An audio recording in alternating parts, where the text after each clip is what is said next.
So where were you when the attacks occurred? Donna and I, my wife and I, were both at home. She was 9 months pregnant with you, actually, and had had some contractions that morning. And we honestly thought that that was going to be the day. We thought we were heading to the hospital. You were going to come into this world, and we were going to be on our way. How did you find out about the attacks? My wife's grandmother called her and said that a plane had flown into the World Trade Center. And at first, I thought that maybe Donna misunderstood her. Uh, she didn't see what she really thought she saw. But come to find out, it was beyond true. What were your first feelings or emotions? Probably like most folks, I was kind of numb. I mean, it was nothing like this has happened since 1941 when the Japanese attacked us, and in that numbness, it quickly developed into disbelief. Again, I just could not believe that it was going on. But then that turned into anger, and then that anger turned into, oh my goodness, we're under attack. Again, I had never seen anything close to this, and for it to happen so quickly. And again, this was only with the first plane hitting. We hadn't even seen the second plane yet. Did you know of anyone who knew anyone in the towers? Not really, not at the time. One of the guys that I worked with, he had a relative, and I can't remember the relation, but he had a relative that worked in the Tower 2, I think it was. But I didn't know him directly. What did you feel when you went to Ground Zero? Wow. You ever been to Arlington National Cemetery? You're standing there amongst all these people that had given their life in defense of this country. And when I went to Ground Zero the first time, I mean, it was just a flood of emotions. I was thinking about, of course, the people that lost their lives there. I was thinking about the first responders, the police officers and so forth that responded, and even those that had lost their life. It was an emotional roller coaster.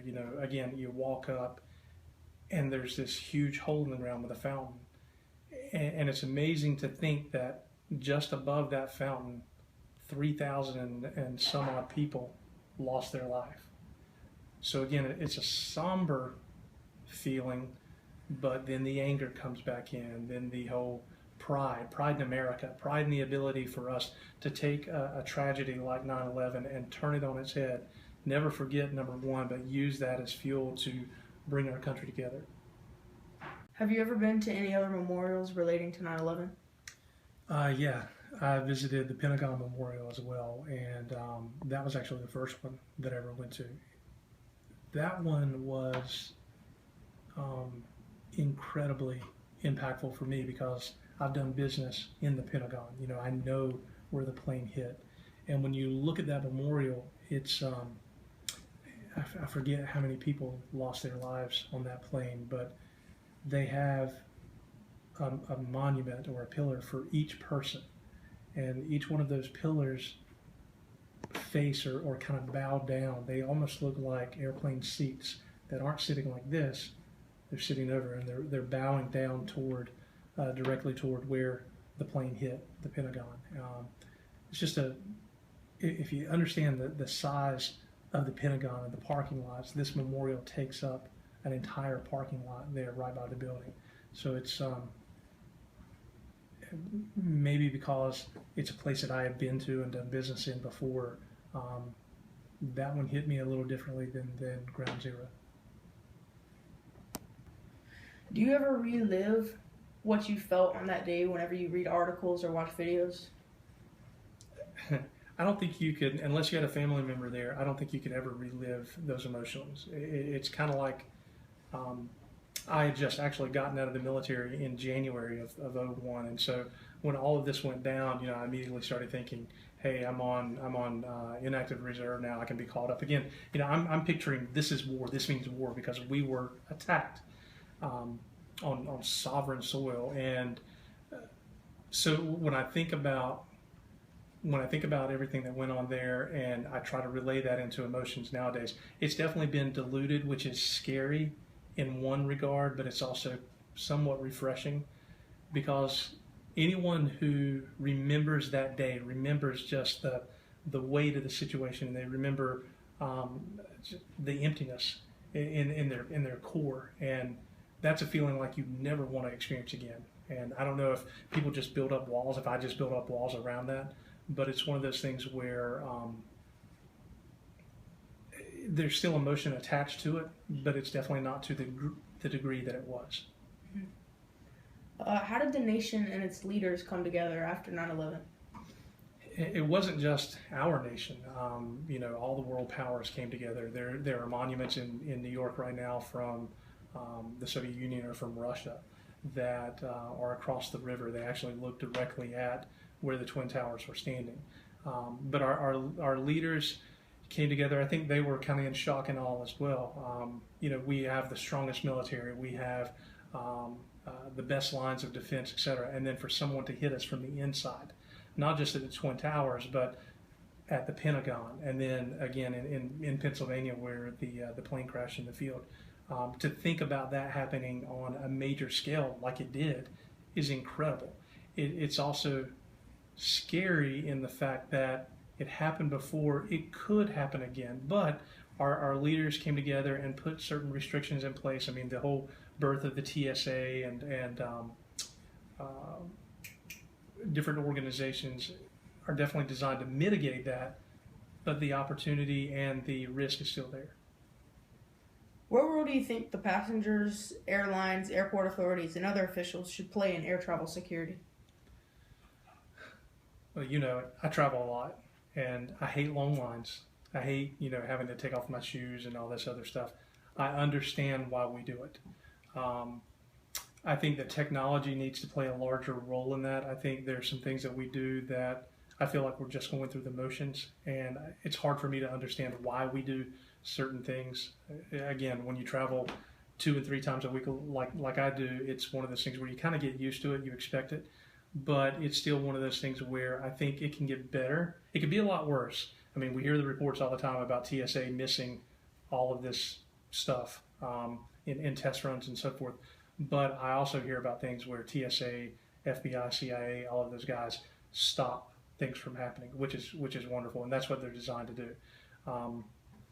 The little inconvenience that it gives me when I fly to Boston or New York or Atlanta or Miami or wherever, I'm okay with that because the blanket of freedom that it provides me, or at least the sense of freedom that it provides me and safety, I'll take that in exchange any day. What aspects of American culture, American life, do you think were changed after 9/11? That's a good question. Again, in my travels, I will see folks from that part of the world, Middle Eastern, and it's hard to not say that, yeah, I immediately profile, I immediately have a different sense of alertness when I'm around them. I told you the story, 2 weeks ago, whenever I was coming back from New York, and the guy was behind me with earbuds, and he yelled when we were on the plane. I thought right then, hey, it's going to happen again. But I think that's more of the emotion and the fear coming forward than it is any real threat and such. I think that it's made us smarter as a nation, as a community. It's made us more aware, but it's also made the bad guys more aware, and it's also forced them to get smarter. So we always have to be 1 step ahead, 2 steps ahead in everything that we do. What were your feelings, thoughts, emotions whenever Osama bin Laden was assassinated? I was in Dallas, traveling to Dallas when that happened. I was sitting in a restaurant with a couple of folks, and there was a huge celebration. And I was trying to understand what was happening. It seemed like there was a baseball game on or something, and it went to breaking news.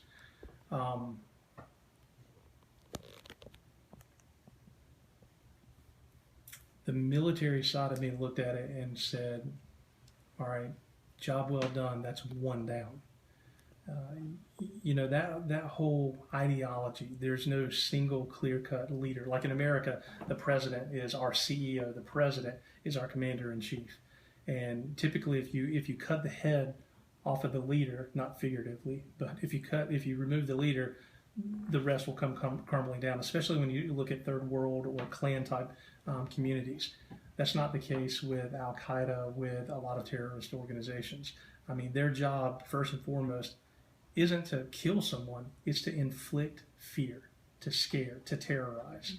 I think what the terrorists did in 9/11 was, mission accomplished. Not only did they kill the infidel, but they inflicted major fear in Americans. I mean, our economy tanked, the travel industry tanked.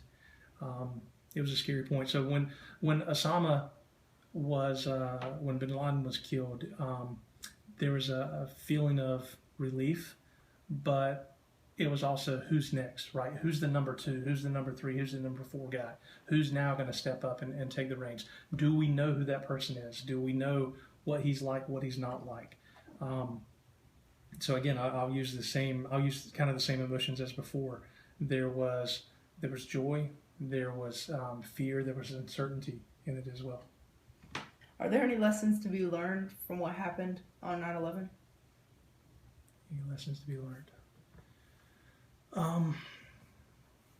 Just in your day-to-day, always be alert, always be aware, have that situational awareness. Never underestimate the other guy. We're dealing with guys who they don't have computers, high-speed internet, major technology at their disposal. They used a box cutter. They used fear to disable America and cripple America. And that's scary beyond belief. It's maddening for me, because it's amazing to think, and it's easy to be on the outside looking in and say this, but it's amazing for me to think that 1, 2, 4, 5 guys on a passenger plane that has 100 and some odd people can drive that plane into a building. It's amazing to me that passengers can allow that. Again, I wasn't on the plane, I can't see that. It's easy for me to look outside in, but it's just like in combat. When the bullets fly, things change, right? Your whole concept of what you will do changes. But with that comes training, and I think that's where the TSA and Homeland Security and some of those other guys can play a part, and even local law enforcement. But I think our first line of defense are you and me, Joe Q. citizen. We need to be there. We need to understand. We need to be aware. That was the end of the questions. Are there any lessons to be learned from what happened on 9/11? Any lessons to be learned? Just in your day-to-day, always be alert, always be aware, have that situational awareness. Never underestimate the other guy. We're dealing with guys who they don't have computers, high-speed internet, major technology at their disposal. They used a box cutter. They used fear to disable America and cripple America. And that's scary beyond belief. It's maddening for me, because it's amazing to think, and it's easy to be on the outside looking in and say this, but it's amazing for me to think that 1, 2, 4, 5 guys on a passenger plane that has 100 and some odd people can drive that plane into a building. It's amazing to me that passengers can allow that. Again, I wasn't on the plane, I can't see that. It's easy for me to look outside in, but it's just like in combat. When the bullets fly, things change, right? Your whole concept of what you will do changes. But with that comes training, and I think that's where the TSA and Homeland Security and some of those other guys can play a part, and even local law enforcement. But I think our first line of defense are you and me, Joe Q. citizen. We need to be there. We need to understand. We need to be aware. So, Dad, I just wanted to thank you for spending your time answering these questions for me. Ladies and gentlemen, 9/11 happened 14 years ago. Even though that was before I was born, I still remember. We as a nation still remember. And we must never forget.